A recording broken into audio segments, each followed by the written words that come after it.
Yeah, so thank you. Michelle Howell. I'm a full-time farmer in Scottsville, Kentucky. A little bit about how I got here, just real briefly, is I grew up food insecure. My husband grew up on a full-time tobacco farm in Hart County, Kentucky. And so the two of us, both for those, were motivated from different perspectives, but ended up with an agriculture degree. The year 2000, we started working for the University of Kentucky to help tobacco farmers transition to fruit and vegetable crops. So that's kind of how we got our start in this work. But we decided to become full-time farmers in 2013, really because we feel like the key to most of this is creating opportunity, more equitable opportunity for more farmers, and that by being a farmer, we would be able to do that work. There's also some benefits to not being employed by anyone, so I can say whatever I want to today. Um, so Tyler, if there's questions, do you mind to stop me and help me with that? Because I've prepared, some things to share, but if somebody has questions, I'm happy to stop and answer those. But I may Yeah, miss them. So absolutely. I'm happy to keep an eye on it. And this is a talkative group, so also folks feel free and weigh in. We want this to be a two-way conversation as much as possible. awesome, great. So first I thought I would start with a definition. This is sort of interesting because I've been talking about food as medicine since 2009, and it felt um, pretty irrelevant, or not, did not feel irrelevant in many spaces for a very long time. And now it's the center of all of our discussions, it feels like, in this moment in time anyway. So and I know that everyone has their own definition of what it means, or maybe multiple definitions of what it means. So I thought I would start by just kind of explaining what I'm specifically talking about today. So one of the things I'm specifically talking about is 100% locally sourced food as medicine programming. I don't think that's the only way. I think that it's is a very sort of specific niche in this work. But I do think it's possible, and particularly in Kentucky, we're able to grow year round all of the nutrition needs for people. And if you look at the list of food items that people are suggested to eat, if they have are at risk for a diagnosis or have already been diagnosed with disease, it's the items, particularly the fruits and vegetables that we grow in Kentucky, but also the healthy proteins, dairy, grains, legumes, so on. So that's specifically what I'm talking about today. Definitely not, exclusive to other means of getting people healthy food. The second thing I would say is that this is for people that have I would consider our work in the food as medicine space for people who have a need. I don't think that's specific to income level. It could be they have a diagnosis. It could be they have food insecurity. It could be they have a lack of transportation. It could be they need a connection to a farmer to make their own commitment to themselves to eat healthier. It could be they've had a lived experience such as a natural disaster, whatever the reason is, but there's a motivation for people in that moment in time to say, I want to eat healthier, and I want to eat food that's grown locally. And then the third would be, well, I kind of did all three of those in there together. So basically people that have a need. And then the third really would be people who are choosing it for themselves. We believe that if we are going to create something that is 100% locally sourced, is specific for somebody's health needs, it needs to be their choice. If they would prefer to buy from a grocery store, have grocery cards, all those other options, we think that 100% needs to be made available to them, and we want to participate in that. But this is for people who really are motivated by local food. And through the years, I've seen the impact that can have. And then at the same time, the impact it can have on helping people scale their farms so that they can farm for income. So I wanted to start, I was trying to think of what I could say that would be really helpful. And I thought of really how I started this work, moving beyond just my personal experience, having been someone who experienced hunger, and also having had some sort of eye-awakening moments about what we eat is important, as well as sort of moving my work with local food towards public health, and this idea of food as medicine. And so I thought I would share a little bit about that, because I think that this could be really relevant to you all, and it's not something I've shared really publicly before. So in 2009, I had had a couple experiences with my first two children where I had made a decision to breastfeed, and then had some experiences at the hospital that caused that choice to be harder than I felt like it should be. And so I did all the things. I hired a doula for my third child. I went to La Leche League meetings. I did all the things to learn about breastfeeding.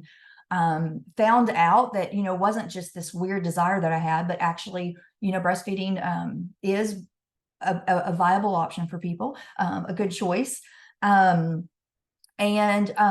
we're also doing some work in the community around food insecurity, and realized that there were a lot of people in the community experiencing the same thing. They were having this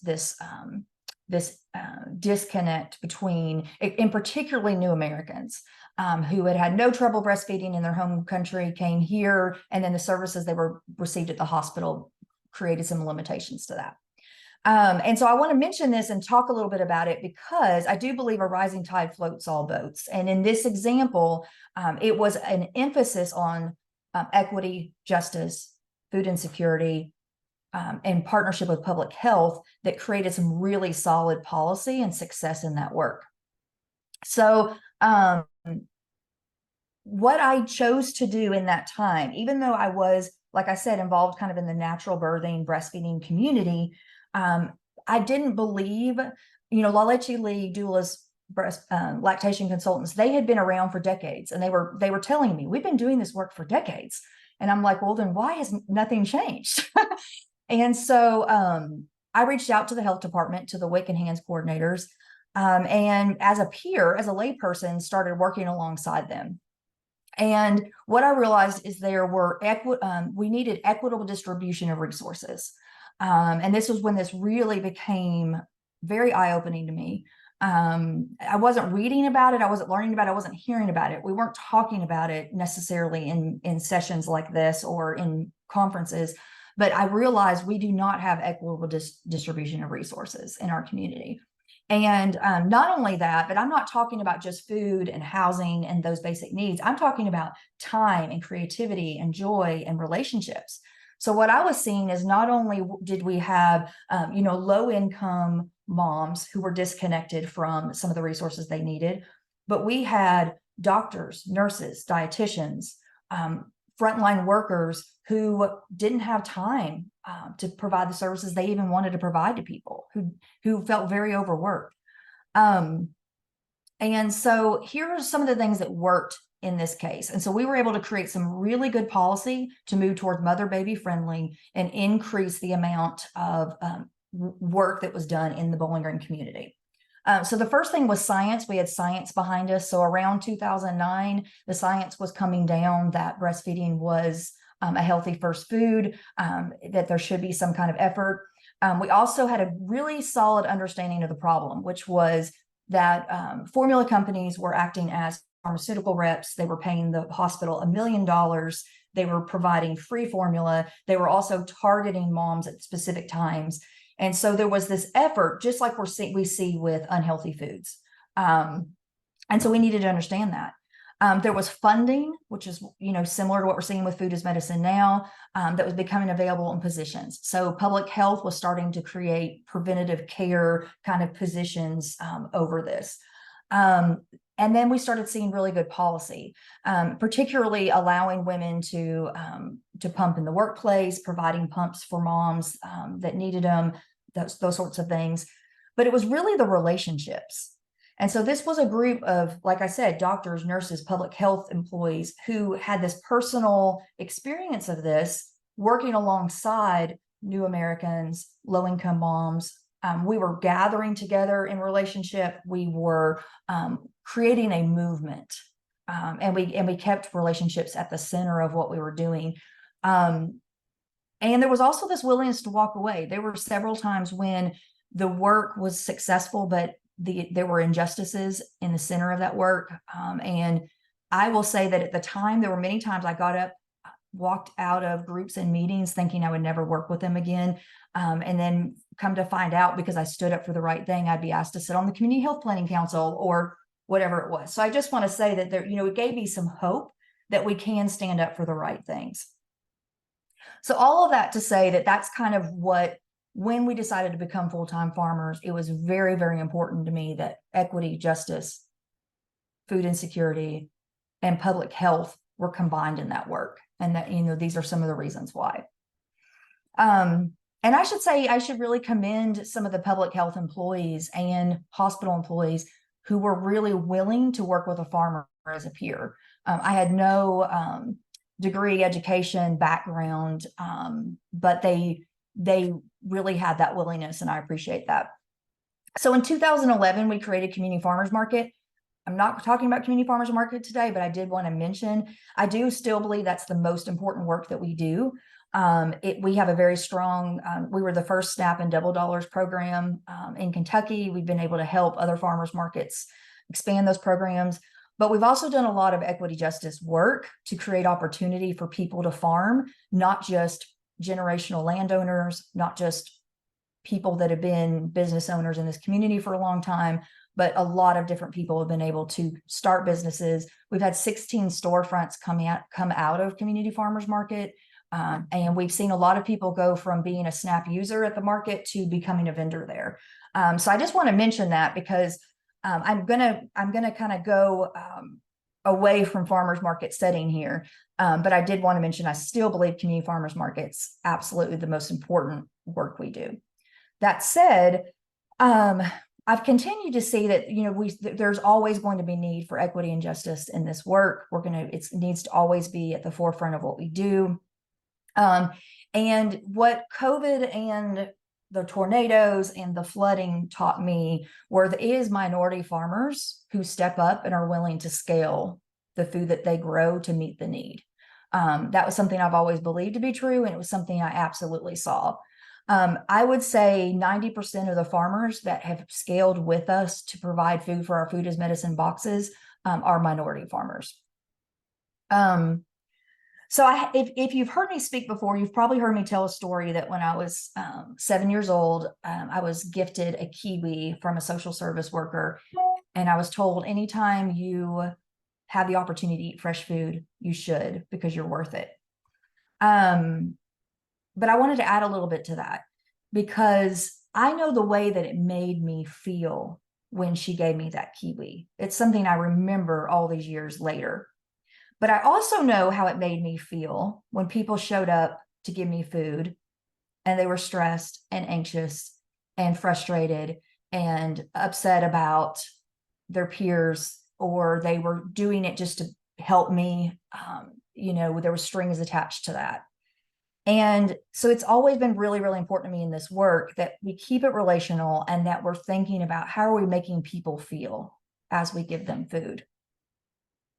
And I think another reason why, obviously, this is important, and everyone here already knows this, but, specifically in Kentucky, and as I've done this work nationally, I've learned, Kentucky, we are really sick here. We do not eat enough fruits and vegetables. And so this is a national movement, but it's really, really needed here at home.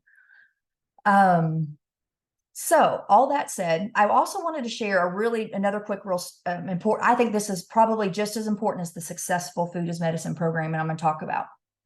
So in 2016, we had been doing partnerships with public health and with Kentucky Medicaid companies since about 2009.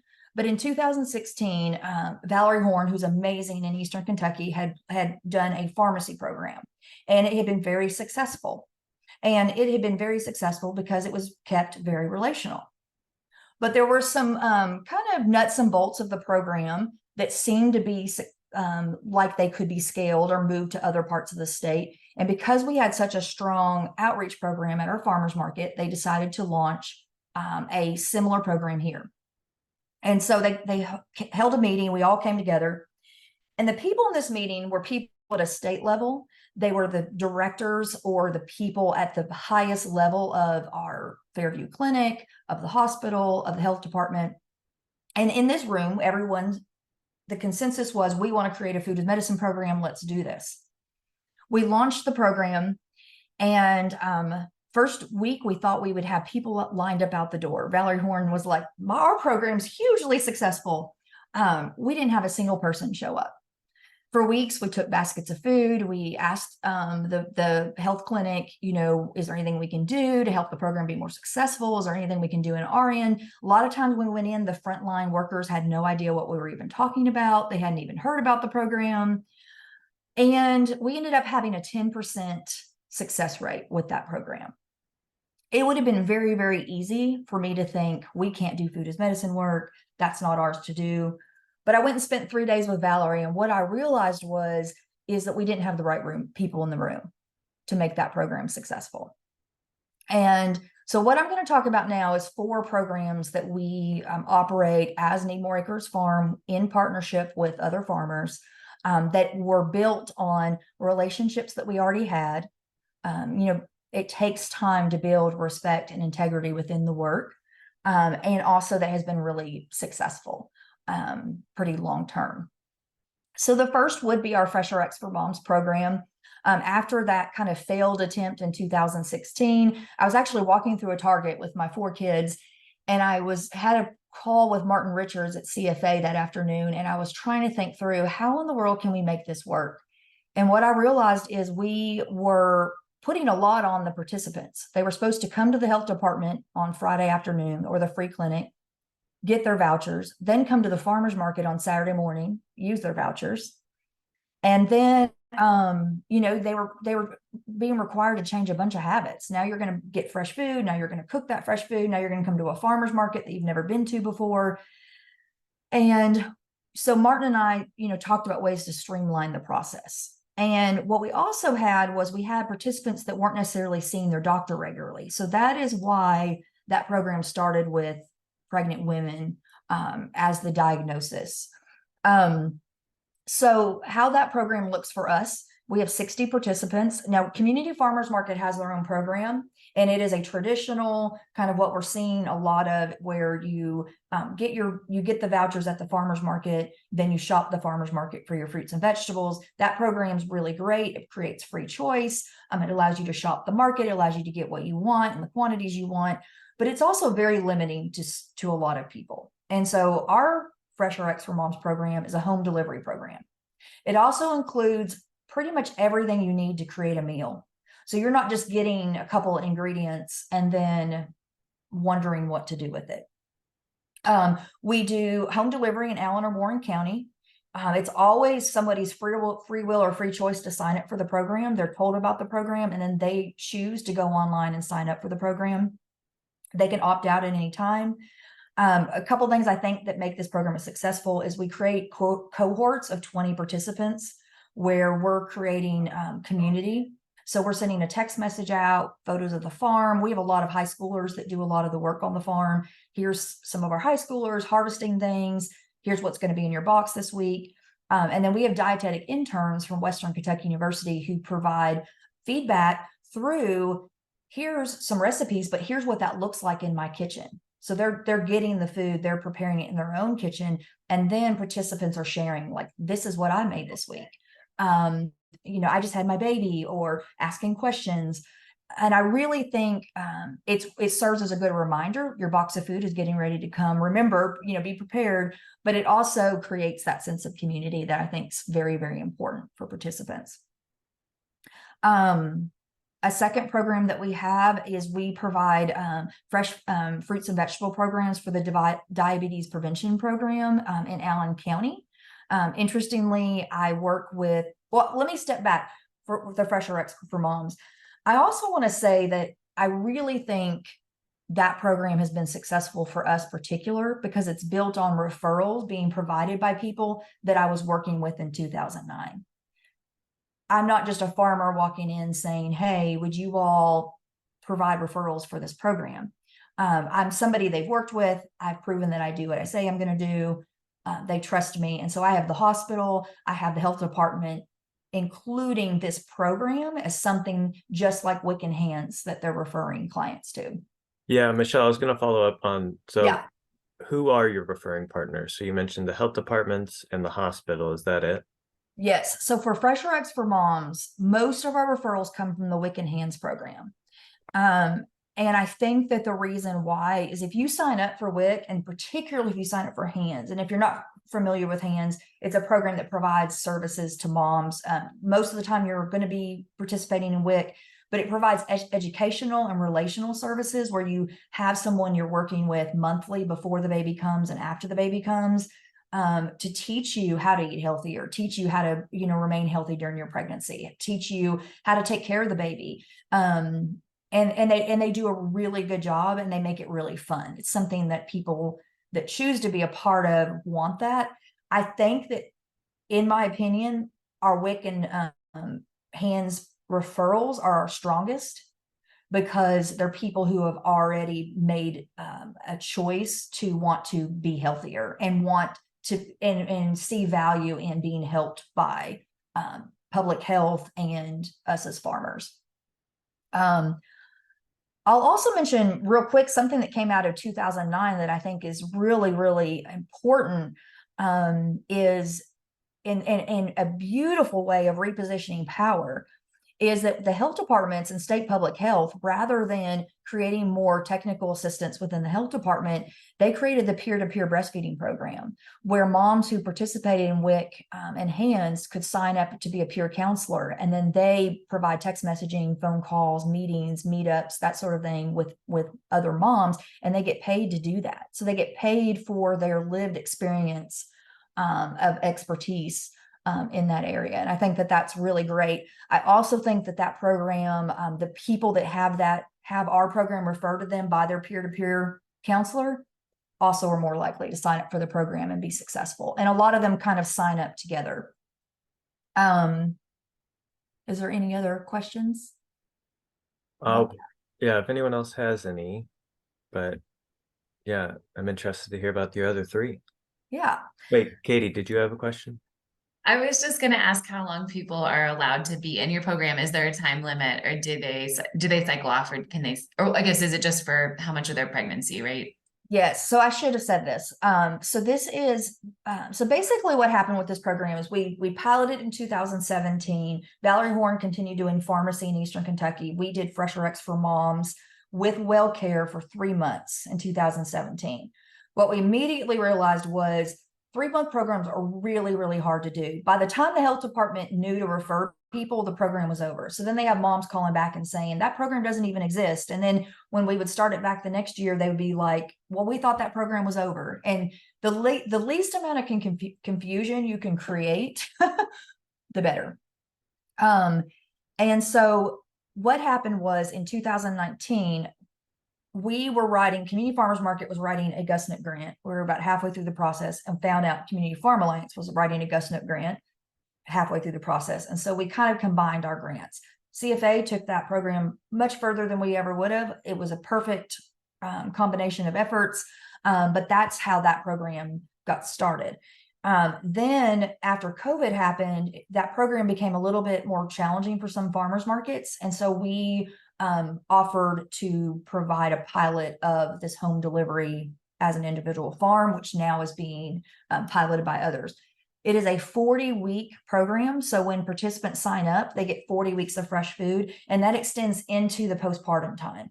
So it just depends. So if they sign up early, most of their deliveries will be while they're pregnant. If they sign up a little bit later, then they get to get food after the baby's born. Some of them prefer to do that. A lot of them are using the fresh food as baby's first foods, which is a really great opportunity as well. There are some limitations to that program. I would love to see that program include seniors, new Americans, children under 5. There's a lot of things I would like to see in that program that I think so would CFA and other organizations. I mean, I think that's the goal, is that we would get to, but it has been really great because we are able to collect good data, because these participants are seeing their doctor regularly, where with some participants, they may not go to the doctor until at all during the 6-month period they're, participating. So yeah, so that's how that program goes. Kudos to CFA for putting the time into writing the grant and doing all the reporting and all of that. So that's been very, very helpful. But that has been a really great program for us. So the second one would be the diabetes prevention program in Allen County. Interestingly, that is so the person that I'm working with was actually in Warren County at the health department in 2009, working alongside me as a peer, doing some of this breastfeeding promotion work. That was her job. And so we have this long partnership. This program is a little more difficult because there's guidelines that require participants to fully participate in their diabetes prevention programming. Like, so they have to attend classes. There's things they have to do. That said, I think that the people that this helps, it really helps. We're seeing the needle move on decreasing medication, and they're doing that under the guidance of their primary doctor and also the health department staff. So I would love to see that program continue and strengthen. I think what helps with that program, once again, is home delivery. And so I think I said this, but all of our Fresh RX for Moms participants are getting home delivery of that food. And I think that is very helpful to them. And same thing with the diabetes boxes. The third program. Michelle, sorry, real quick. Yeah. So for diabetes, similar, who is the referring? So the referring partner with that. Okay, and let me go. I'm sorry. This can get so complicated, but not really. So for Fresh RX for Moms, I talked about the health department. In addition to the health department, the hospital is also doing referrals. So they're if they go to a childbirth class at the hospital, they're being told about it. Several of the primary doctors will refer people. I mean, all this comes down to somebody's preference or if they care about it or not. And if they think, and oftentimes maybe an assumption if in this situation, assumption if the client would, or the patient would participate. It's a little bit harder to track who at the hospital or who the primary doctors are referring. It's a little easier to track if their WIC and HANDS coordinator is the one referring. So sometimes it's all of the above. Sometimes they've seen it posted at the library. They had a friend post about it on Facebook, and then their doctor mentioned it, and then the WIC HANDS coordinator told them. So, the more people we have promoting things like this, the better. But for the diabetes prevention, those are almost all come from the hospital. They are all from the health department. So the health departments provide these diabetes prevention program classes, and you can sign up for them. And so you will, for this program in particular, you will be at risk for diabetes. You will have had a doctor probably say, you're very close to getting diabetes, or you might be starting to get diabetes and you should do something about that. The health department has this class, or you're getting services at the health department, or they do a lot of promotion. If you drive around Allen County, there's billboards all over town about this program. So if they sign up, they are allowed to, they are given the option to get the fresh fruit and vegetable delivery in addition to the program. So they're being told and taught to eat fruits and vegetables, and now they can be provided the fruits and vegetables. What the health department has said, which has been interesting, is not only has it been good for participants, but it's been good for an enrollment. It's been kind of an added incentive to getting people to sign up for the program because they get this free thing that they see of value, which is fresh fruits and vegetables from a local farm. And then we're adding in the value of this is creating work opportunity. Here are these young high schoolers that are, out there farming and growing food, and participants really seem to connect to that. So our third program is our senior box program. And this was actually piloted in 2018 for the first time. And this is kind of an interesting program. We have a sort of a alternative pathway to referrals. Most of our referrals are coming from the SNAP Ed educator through the Allen County Extension Office. She is probably the closest thing we have in Allen County to Valerie Horn. She's somebody that knows everyone. She can get on her phone and text and call and say, hey, do you want to do this program? She's in the community, has been her whole life, knows everyone, that sort of thing. So she reached out to us and the health department and asked, we have what's called Community Health Action Team, and it's named CHAT, which is very similar to a state program called CHAT through public health, where we have applied for CHAT funding in the past. And this senior box program was one of them. So it was funded by the state program through the health department, but the referrals are primarily through the extension office. Once again, if you don't have somebody in your SNAP Ed educator position that knows everyone and isn't really motivated and encouraged to do this work, it would be really hard to just ask them to add this on. So then what happened in COVID was we found out that a lot of seniors, particularly now in county, their kids, their grandkids have all moved away. They're very isolated. And so this became a kind of wraparound service that we were providing these food deliveries to people's homes. But we were able to check on them. We had high schoolers doing the delivery, so they got to stand 6 feet away from a high schooler and wave and, get their box of food. And it's just really meant a lot to them. We try to keep it really personal. We put personal notes in the boxes every time they're delivered. These are actually being delivered to the home by the SNAP Ed educator in Allen County, which is pretty amazing. Community Action is also very involved in that program as well, and will help with referrals and social media, actually. So people see it. A lot of older people that use Facebook will post about their food box, and then their friends will say, "How did you get that?" And then we'll do referrals that way as well. Interestingly, though, with that program, I think because we've been doing it for so long, we have had a really hard time funding that program right now. So we're really working kind of on donations. Would love to see that program continue and be funded. I think the issue with that is when you have a group of frontline workers like me as a farmer that's not a nonprofit, and frontline workers like your SNAP Ed educator, somebody working for Community Action, a frontline dietitian or nurse, they don't have hours built into their day to do grant writing reporting. They're not even really given permission from the people above them to do those tasks.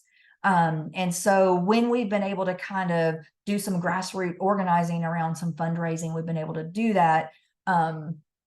And so I'm finding that interesting and something I've been thinking on a little bit. So Lisa, I'll be reaching out to you about that. And so then our fourth program is kind of a newer program. It really started during COVID and then expanded during the tornadoes. And this is in partnership with Dalla Emerson with the Bowling Green City Schools. We started out with some funding on our own that we had received, and were able to provide some grocery RX, some grocery meal kind of kit boxes to the school systems. Then the schools were able to receive some funding from No Kid Hungry. We actually, because of that partnership, received a refrigerated delivery vehicle from No Kid Hungry, which has been very, very helpful. And what we are doing, and then since then are now expanding that program with a partnership with WellCare, who's providing some funding to do some actual data collection on that work. And so we deliver 155 grocery boxes that are in addition to the traditional food pantry. So your food pantry kind of items, your canned goods, your mac and cheese, that sort of thing, where if you choose as a household to request fresh food, you can get this fresh food box. And it includes milk, eggs, meat, fruits, vegetables, grains, legumes, sometimes some bread items, things like that, all from local farmers. And so our farmers that have scaled to meet the needs of these programs have become, are really, really excited about that. Like I said, most of them are minority farmers. They are, it has made a huge economic impact, and it's something I really do hope we get to continue doing. But the supply and demand for local food is really a challenge, and something that we need to really be focusing on and working on. So a couple just general thoughts on sort of like why I think those programs have worked. Definitely having the right partners. People, for us, it's been years of partnership with people. Frontline workers are the ones that get the job done. I mean, they are face to face with people. They have built relationships, trust, they know people. I honestly think a lot of the food as medicine programming that we're seeing is struggling because they aren't repositioning power towards frontline workers. And I think that that's going to have to happen to make these programs work. They really are the experts. And they, like I said, they don't have the extra time built into their schedules. They don't have people being hired to write grants for them. But I also think that the reason why it's worked is a lot of our partners see this as a wraparound service. So food is rarely the root issue of anyone's poverty or lived experience or struggles. But the way I felt when I got that kiwi is how a lot of people feel when they get this box of food. It is high quality. It is not seconds. I will say that if you're working with farmers, it can't be seconds. It has to be the best, freshest, highest quality food. And when they open these boxes of food and they just see how amazing this is, especially if they've chosen, like I said, there's going to be a lot of people that if they think they're getting a box of frozen pizzas and then they get fruits and vegetables would be like, what? But if they've chosen, they really want fresh food and they get this and they open it, we try to always make it better than what they're expecting. None of our programs were created because there was food as medicine funding. They were created because there was a real need that people that were building relationships, people saw and wanted to respond to. And I think that our programs, really work because we really are, supporting other farmers. There's other farmers in the community being able to scale to a point of either farming full time or getting to meeting whatever needs they want to do. And, this is an issue Nathan and I have been working on for 20 years. And this is the work that has helped us to finally really get people to a point where they're scaling to meet quite a bit of quantity of fresh food, where we're able to, kind of forecast into the future. In 6 months, we're going to need this, and people are able to provide that. And I think the work being done by young people, I think that we can really underestimate the power of young people caring about this work. And when I say young people, I have 4 teenagers myself, but we have a lot of high schoolers that work through co-op that come here. And a lot of 20-somethings that went to school, thought they were going to do one thing, decided not to, and then they come here because they care about this and they're passionate about it. And it's not just because we're farmers doing, posting some cool boot and carrot picture on Instagram. It's because we're doing really meaningful work that they're getting to be a part of. So, where are we at on time? We're really close. Yeah, it's okay. I am learning a lot. I know that I'm soaking in. I would love to stop and see if folks have any questions. I mean, you covered a lot of ground, so I'm sure someone has a question out there. I just wanted to say that I have really enjoyed your presentation, Michelle, and I would love to talk with you definitely more about collaborating with you. I can't tell who that is. Oh, Yeah. Sorry, it's Lisa Garvin. Oh, okay. Sorry. I was like, I can't see who it is. No, I should have turned my camera on. I'm sorry. No. That's great. No, yeah, I would too. So thank you so much. I appreciate that. I had you spotlighted while you were speaking, and okay. I just realized. Anyone else have any thoughts, questions, either the big picture or any of these 4 programs?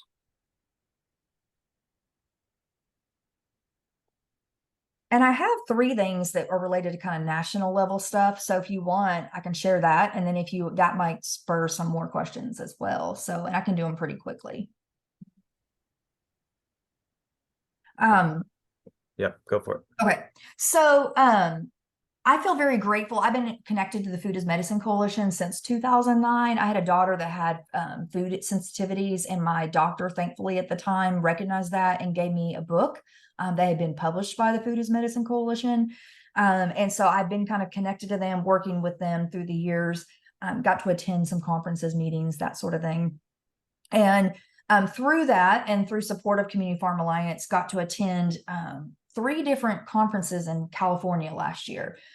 So it was in San Francisco, visiting farms and people who had been doing food as medicine, medically tailored meals for 20 some years, food hubs, that sort of thing.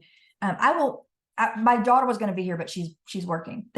So Elizabeth was going to be here, but she got to attend with me too. And Carter, my son, who's a full-time farmer now, we were really expecting to go and learn a lot and be completely impressed by what they were doing and come home with all this information. And what we came home with is Kentucky's doing pretty well when it comes to agriculture. A lot of them were really struggling. They've scaled above local. So I want to mention that and same thing. We went to San Diego and LA in 3 different trips. And all of the organizations we were meeting with, not because of the waiver. So California has passed the waiver, which allows for medically tailored meals and groceries to be billed to Medicaid. Not just because of that, but since that in particular, they've noticed that the waiver required everyone to scale so quickly and to meet demand to prove that they were going to be successful that they really couldn't include local farmers. So they scaled above that. And I think that that's okay in a lot of ways. I do think we need a game plan here in Kentucky for making sure local farmers are included, especially where those farmers were the ones that created the groundwork for these programs. So I thought that was very interesting. I think that, equity and justice is going to be very, very important in this work. I think we need to make sure we're prioritizing it in our conversations and what we're doing, our decision making. I'm recently was accepted to sit on the USDA's Racial Equity Learning Lab that's specific to farm to school work, but I think it'll be really relevant to the food as medicine work as well. Really excited to learn. But once again, also seeing, that Kentucky is doing really well. We just need to make sure that we, don't think that we've arrived on anything. I'm also sitting on the Food as Medicine Coalition's Grocery RX accreditation program. It's a research committee, mostly dietitians. Where I see us going kind of next, and have seen this previously, but I think we need to be really thoughtful about is we're talking about something that could potentially be a liability for doctors. So if they've done they are prescribing dosing fruits and vegetables instead of medication, or to lower medication, or to be preventative with a patient, there's going to be some concern. And what can sometimes happen in the local food community, and I've seen that, is, people can get off the rails with raw milk, and real salt isn't the same as table salt, and some of those things. And if you get somebody who makes a decision that is not good for a compromised immune system, or somebody who really is sensitive to any kind of salt, whether it's Himalayan pink salt or whatever, and that person goes back into the doctor, they're just not going to feel comfortable continuing to refer. The other thing is you can take, it's just like any 2 farmers or any 2 nonprofit workers. You can take any 2 dietitians, and they are probably not going to completely agree on what a medically tailored meal or grocery box is. It's just, there's a lot of personal preference when it comes to that. So working towards an accreditation process that is a team of people across the nation that come to an agreement on what a dosing of a grocery box that is medically tailored towards a diagnosis is going to be really, really important. Interestingly, this group that have been doing this for 20, 30 years are recognizing that a lot of the funding is going to be for local food. And so that's where my involvement has been. So it's kind of like starting with local, moving away, scaling above local, but then realizing, okay, wait, now we need to include local. But then also by including local, by taking that grocery list of what can be grown by farmers, and then building your accreditation process from that point, can be really powerful. And I think could be really, really great for Kentucky in particular. We can grow a lot of food year round here, a lot of diversity of product. So it makes sense for people on the plate. We only have a couple minutes left, 3 or so. So I did want to ask, do folks have any questions or follow-ups for Michelle? I had a quick question, Michelle, just related to, I know it was just really exciting and inspiring to me when you mentioned, like, you're working with a lot of minority farmers and they really scaled a lot with these programs. And I was just like wondering, like, if you could just brief explanation of like how many farmers you're working with, like what was like just over time, like, just like how did this scale like happen? Or do you have any, do you think it's replicable to like other food box programs? Yeah.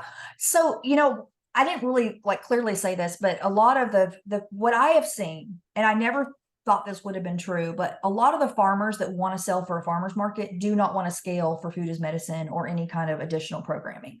Not all, but a lot, because they need to prioritize that consumer at the market. They need to have as much product there. They need to have variety. And they're relational, but maybe in a little bit different way.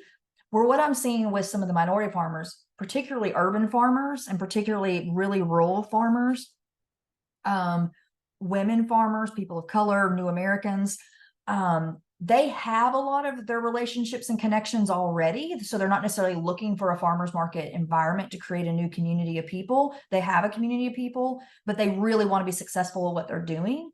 And because they've sort of been left out of some of the support systems in this work, when they're able to find the right place to be able to scale and make money and do this work, while also feeling like what they're doing is really valuable, it's just been a really good fit. And so, like I said, this was already happening, but this during COVID and the tornadoes in particular, these were the farmers that were coming up and saying, okay, I'll scale my milk.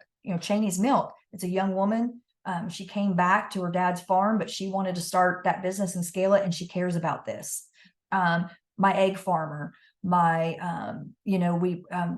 Travis Cleaver's doing our beef for our boxes.